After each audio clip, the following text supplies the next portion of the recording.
we're trying to figure out a way to do where in our services and so forth. I don't do all the prayers. I mean, we've got a lot of people that can pray, and it's a good idea to have them do it. And, all right, the microphones at the front are for use. If you raise your hand and you want to ask a question about some part of this that we're in. I got an ending on it, and I'm going to move through after we allow some questions. And just kind of, it's a challenge, is what it is to think about.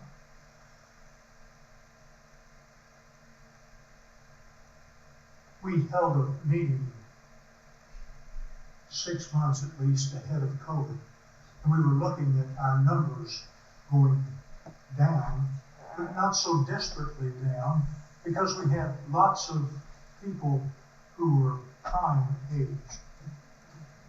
And the situation for us was that we needed to start reaching some younger people and doing some things with it. And we've taken a few steps in that direction. We need, at this point, because we have had COVID, we need a way to do more. And our vision collectively is to plant a new ministry here, in this building, in this community. And it will be separate, but equal. It will be eventually merged to be one congregation. There may still be 2 worship services at that point, but there will be one congregation. And there's a way of going at that. I told you before, this has never been done among our churches, and it's true, it has not. I'll explain a little bit more about that in a little while. The vision collectively then is to plant that new ministry in the church here. And we are hopefully going to maintain and keep our current group and have it grow. That's never going to be off the table. What they've been doing with a lot of churches is they wait for the church to get so weak that it has to close down completely. They let it be closed down for a couple, 3 years, and then they take the property and they start a new church. And it's a good church. I mean, it's a good thing that they're doing. But the guy told me when talking with me about it, he said, Bill, unless the seed falls to the ground and dies, then you can't have a new growth. And I said, goodness, and I thought Jesus was into doing grafting. And he said that he was grafting the Jews and the Gentiles and bringing them into one church. And he said, oh. And that's where we are. It's a matter of we're wanting to graft some new life into the church. We want to reach out into the community, and this is a way that we can do that. It means the new minister would be beginning with a group in a worship service in our current time slot, approximately. Everything's open to making changes that make it fit and make it work. But doing that, and then us holding a worship somewhere in the 9:30 time slot for vintage members and being able to enjoy that. We will be opening up some Bible school classes in the very near future. The first move on that is to start the discipleship class. And you can get in that by talking with Gary Boyd. He will talk you into it for sure. Right now, we do have another worship going on at the building. It's a Spanish group. It's small. It underwent some trauma some time back, and then this minister came in and picked it up and took it. But it was a strong worship, and there's 4,000 people in Belton Raymore who are speaking Spanish as a first and in many cases only language. And we want to reach out to them, love them, and help them. So that's why we already have one other service. The concept of having more than one service and letting the service be pretty much autonomous is already there for us. Now what we're looking at is something that would be a little different. This concept is untried, but I have tried it out on some church leaders. The president of Ozark Christian College said he thought that could work. We ought to try it. The Solomon Corporation, that's where we got our money to do the building. This is the second one now. They just got started a little while before we took along with them. They're the only ones with the lowest money. But they are now the second largest church loan maker in America. Any denomination, any group, anywhere. Because of their ministry is to get churches up and going. I mean, they're sold on it. I love them. They're great people. We have been in contact with them, and that's a source of resources. The college obviously is a resource because our colleges function as a ministry placement, in case you didn't know that. If you're a minister and you want to get placed, you go there, you put your name in, and those colleges will go to work for you, and they will help you find a ministry. This is, so these two groups, Solomon and Ozark, are important to us, Ozark being probably our closest college. And it is the largest producer of preaching ministry in our brotherhood. Those are the guys we're looking for, you know. That's what we got to find. Now, involved another person, a new church planter named Phil Claycomb. I knew his daddy years ago. Phil talked with me, and he's the one that gave me the thing, let the seed fall to the ground and die. And he decided he would talk with me a second time. So we met while we were both at the Ozark Convention, and we sat and talked for a little over an hour. And when we finished talking, we found out we were closer to being on the same page than he had thought we were. And as we walked out, we had nothing. And we started to walk into where the worship service was going. We were going down the little hallway, and he stopped and blocked the hallway and said, all right. He says, here's what I'll guarantee we'll do. If you're going to hire a minister to start a church, then we will do what we do for ours in our church planting group. We will provide our people in 3 days of their time to do a thorough vetting of any person that you're wanting to bring on. I can't tell you what that means. I mean, when you get a ministry, you buy a pig in a poke. I'm sorry, but it's true. Look at Gary and me as examples. It's just true. It's something that we will have help with. We have arranged for that help now. And that gives me great confidence. People will have a chance to meet with this person that comes in, but only after they've vetted and say that this could be somebody that you really want to have there to accomplish what you're wanting to do. And we're looking at sky's the limit type of growth. We're looking at somebody that comes in and leaves the church to grow to several hundred, if not a couple of thousand. We can do a lot of that in this building. And with the Solomon Corporation's help, we can build a building. We talk about building back here, and we can do it in that facility and have a big gymnasium besides. So this is what we've been working on.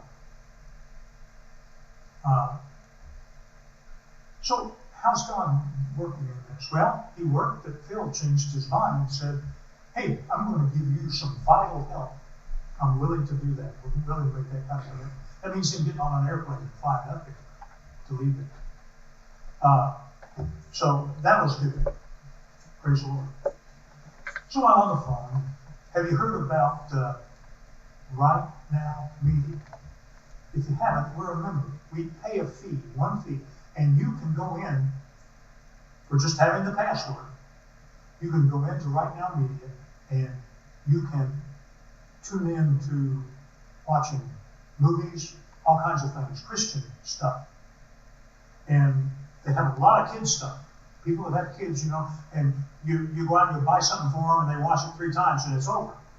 You can go in on this as often as you need to satisfy them, and they still got the video playing out of Right Now Media.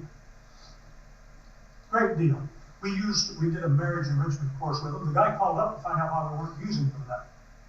I said, well, the reason we're not using you anymore is we quit using you when the pandemic thing got forced on us. And we did that marriage enrichment with you guys. And we thought it was a pretty good program. But we haven't gone back to it. We just haven't gained enough momentum to do that. And he said, oh, well, you need to get back to that. I said, well, let me tell you what we've been doing. And I told him that we were looking at planting a church within the church and then having that eventually take over. And I said, and that's something that's never been done in our churches. He said, maybe it hadn't been done in yours. Are you a disciples or are you an independent? I said, we're an independent. He said, well, the disciples church did it. They were folding. They were at the end of the road. They were in a building that would seat 800 people, and they had under 100. And rattling around in there was not good. So they decided to do something. New church came to town, wanted to find a building, and they cut a deal. And this guy gave me the name of the church and the name of the ministry there. So I contacted them and interviewed them on the phone for an hour. And then this guy said, I'll ship you everything we got on how we went through creating one congregation out of two. He said, but here's the deal. The old church is growing under this new type of situation. And the new church had just passed 800 again since the pandemic. So that's what's happening with them. I've got a computer full of information about it, most of which we don't need, because they were Disciples of Christ denomination that had an interest in the building, and it was a new congregation that wanted to have an interest in the building, and they didn't want to move into the building and then get booted. So they worked it out where eventually, for $1, they donated the building to the new congregation, and it went from there. They had 2 years of getting this done. We can do everything that they did in 2 years in 6 months to a year. Now, why I know that is I restarted one church. It was dead. I restarted it. We went from well below 50 to running well over 200 over a 6-year span. We went from being dead broke to being able to handle our own budget in 6 months. That's what God can do. That's what God can do. I also started a new church from scratch. Literally. We wanted to take no one from the old congregation. We wanted to just go out with a ministry team and start it. We did it. And we started our first Sunday with 200 new people present. We had 300 people that we were working with in that first year. It can be done, but I don't think I'm the guy to do it. I really don't. I remember what that took on me as a toll for living. It meant that I was going on 4 or 5 hours sleep a night. I'm so old I can't do that. They tell me I'm supposed to sleep 8, and with my general nervous system, I'm lucky to get 7.5. It's just the way it is now. But I believe we can bring in a young guy and can accomplish what needs to be done. We have a thing that we must do in the process of this. I said this, and I mean it with all my heart. I quote John the Baptist. John the Baptist, speaking of Jesus, says, "He must increase, and I must decrease." And that's what's going to be happening here. To do this, I'll do anything. But to put it to the extreme, as much as I love you guys, and after 14 years with you all, it's kind of like home, you know? But I would move out to get this done without any qualms. Probably we're looking at a 2-year span where I might be needed. If it happens faster than that, it'll probably be mostly up to the other ministry and what we pray about and what we talk about. But I must decrease. He must increase. He must have our support. What that means is they're not going to do things like we do. I don't know what that's going to be exactly.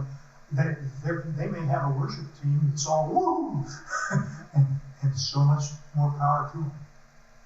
They may not. They may have something else they do.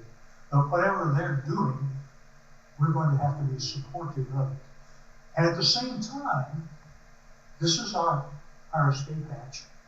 We have a worship service that we can fine-tune to the current congregation. I would not, I got into an emotional discussion with one person at least.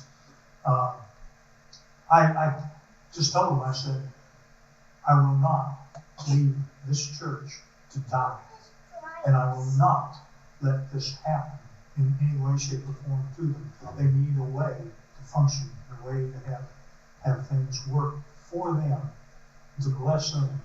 And they can become a blessing to future generations because they've been willing to run the risk of doing something nobody else in our churches has ever done. It seems like Jesus had that kind of innovative thing about him. He might approve. I believe he does. Now, one hill we have to climb.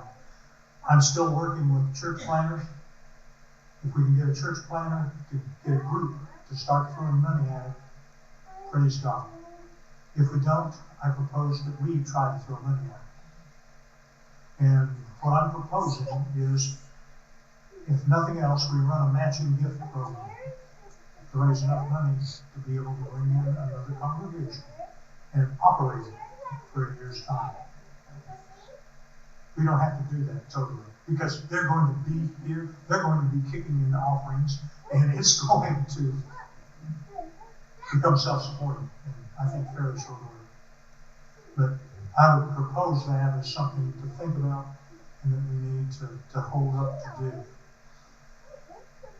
The minister will be selected through using the church planner group, interviewing, and then we would interview. And only with the approval of our elders can somebody be added to our payroll. That's just the way it is. That's the way we can add. We can add an associate or co-minister. You have to call senior minister. And then we will shift. We will shift. Where he becomes a senior minister and I become a junior. I'll be the oldest senior minister in America. Then the new minister, if we have a church planning group that supports this, and I pray that we do, if we have one that's involved with it, he will answer to them first, not to us. It's just like planting a missionary. Our missionaries don't answer to us. We take them and plunk them down on the field and say, sick them. And hopefully we continue to send them money. But we need to have a group of people that are used to starting churches helping start this in an advisory capacity. And so that's where he will turn first, and then he will come back. We will put him on our board. I'm part of the board by the bylaws as a senior minister. We will just vote to put him on the board. We will put a couple of people on the board along with him. We'll have a balance to where nobody can overrule anybody at the beginning. Just cooperation. For heaven's sake, it doesn't have to be a political convention. I hope it never becomes that. What a mess. What we need is to come to a point where we are cooperative with them and vice versa. And vice versa. So this would gradually change. We probably would start out with a board with 2 or 3 of our guys and me, their minister, and a couple of their guys. And then as they have more people, become evident that they are able to provide leadership and not be a problem. And that's one thing in dealing with them, we're going to have to watch. But what it amounts to is we still have the kind of church board that we have. We have a very laid back church board. I mean, it just is. They love the Lord, and if you come up with something that has to do with faith, they go, when do we start? And we've been that way all along. It's not that they don't examine it. It's not that they don't ask questions. It's just that they have a higher priority than just how they feel. They have a priority of reaching out in Jesus' name. So that's a possibility, that these things will be fine-tuned as we get closer to them. As the newcomers begin to outgrow us, and if they're working with young people in this area, they have the potential to really outgrow us. We're out here in Retirement Acres, but trust me, they're building tons of housing in there. They've got two new apartment type complexes. They're lease only. They have a 20-year hold on, so they can't blockbust you and take down the prices of real estate in Raymore. I know about this because I watched them start up and got concerned. But this is not a U.S. government-sponsored program. This is a program to bring people in there paying $2,000 and up for rent.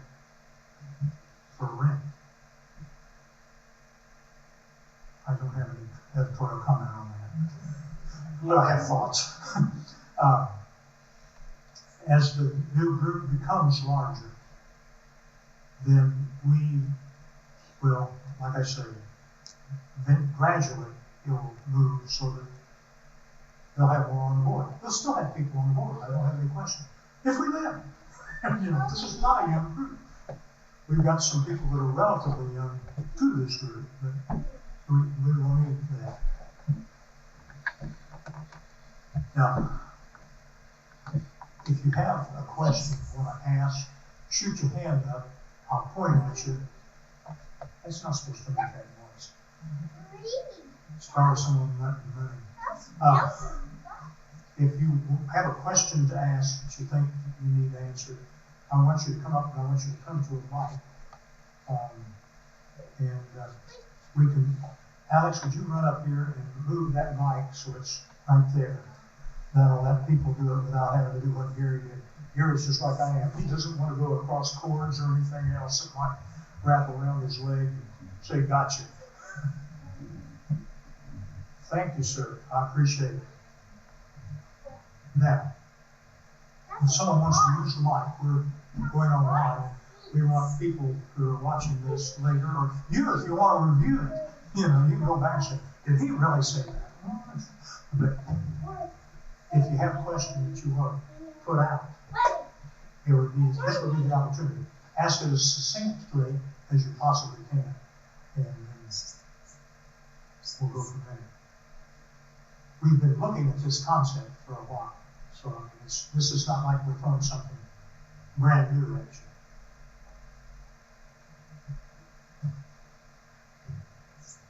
Don't say I didn't give you the chance. And if you have questions, you who are seeing this online, if you have questions, call me. If you call the church's number, I will be on there, even if I'm going somewhere else. And I will be saying, if you need to contact me, this is my number. And people call me from getting it that way. And I do that because I want to be available. I never believe that the ministry should be done from some kind of ivory tower somewhere. It's down there where the action is. Now, if I knew how to turn that off, I would. Here's what we need. I think we need to think about where we are. At times, the question, who's in charge, is going to come up. And there's only one answer for that. We've got to, through prayer, through discussion, through caring for each other, work through to what the church is becoming. What it becomes initially will be what you've been used to here, plus a whole new batch. And that ought to be invigorating. That's what happened with this disciples church. They saw what was happening, and a whole bunch of them just quit and given up. And they started coming back. You want to know why they came back? Because something real and alive was going on besides the ivy growing around the Baptist church. So we need to have a vision. One vision. And the vision is to create one church. And to have that one church be reaching out into the world, making disciples. That's what Jesus said the church was. And we need to hold that vision up. We need to say to the old church and congregation, we need to start a new one and start some new things being done. I'm going to mention a bad word. The only place this word is any good is in the nursery. Change. Change is painful. Even in the nursery, change is painful. Change is a painful thing. Change causes pain. Comfort makes us just relax and sit there and do nothing. It's not the norm for the Church of Jesus Christ, who walked a pathway on this earth with suffering and groaning and tears. It's not for that church of his to not be willing to go through suffering and groaning and tears in order to reach out to people as he did, as he gave his life and as he gave his spirit to create the church. We need vision. The vision that we've discussed here is what the vision for us is. For the people coming in, it's, hey, we're in a new church. But for us, it's bigger than that. It's us making this church that's blessed us so go on and hand those blessings out in this area. We're in a state of having less churches in this area and less people going to churches in this area than we are having more. We need to end this. Vision is hard work. It's going to be times that we're going to be asked, nobody forced, that we're going to be asked to help with the establishment of this. Doing that is hard work. If it was easy, if it was without pain, then we wouldn't have a vision worthy of our God. There's got to be a little bit of hard work and suffering. It's exciting to do vision casting and to think about what you can do, but it's hard work. Under the hands of Jesus that makes it happen. We will need to have a vision and be willing to be sacrificial in reaching out to it. You know what they tell a Navy SEAL? When he's given his all, when he thinks that he's gone as far as he can, there's no way to go any further than this. You know what they tell him? They say, bud, if you are truly, you think at 100%, you've now reached 40%. Give more. It's that kind of courage and that kind of faith that we need as we go forward. Reach deeper. Reach deeper. The church's purpose is to go and to reach disciples. We must do that. We must be willing to do that. I'm willing. I put myself out there with 6 months' salary guaranteed and the possibility of working without any salary on more than one occasion. It mattered to my family, but God mattered to my family. And guess what? My family loved God. And we bought into some sacrificial situations, knowing full well that's what they could be. And you know what? It's kind of boring. God blesses so much. I've been so well taken care of. I sometimes just sit after I do the bills and grin. Because God's so good. He's so good. We need to take on this kind of challenge. Some of you may be giving your all. Remember, it's only 40%. Let's dig in for the 60. Let's reach out to those of you who are watching this on video, I would encourage you to contact us about things that you want to know about. Y'all will go out. Now, that's when I do my best thinking about questions. You'll go out and you'll say, rats, I should have asked that. You should. Now, at that moment, ask them. If you have serious doubts about doing this, talk to him, talk with me, and see what God does with your heart in this matter.